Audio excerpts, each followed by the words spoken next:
Guys দেখো এখানে রূপচর্চা হচ্ছে। রূপচর্চা হচ্ছে। বাবা তার মেয়েকে চোখে শসা দিয়ে দিচ্ছে। চোখ বন্ধ তাকালে হবে না। চোখ ঢুকে যাবে শোনা। হ্যাঁ চোখ বন্ধ করে রাখো। চোখ বন্ধ কর। চোখ বন্ধ করে রাখবি। চোখ না রাখো, ঠান্ডা থাকবে, ঠান্ডা লাগবে। দেখ হাসাহাসি করবে না, চুপ করে থাকবে। হলো এই চোখ থাকবি, চোখে ঢুকে যাবে কিন্তু শোনা, চোখে ঢুকে যাবে কিন্তু। চুপ করে শুয়ে থাক। হাই গাইস, এবার একটু মোবাইল দেখবো।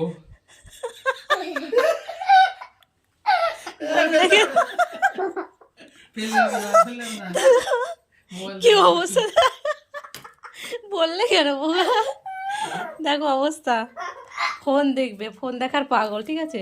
যার কারণে ওর বাবা চোখে শসা দিয়ে জাস্ট ফোনটা নিয়ে হাতে বললে ফোনটা চালাবো, তারপর দেখি কি করে। চালাবো, তার আগে ও ফোন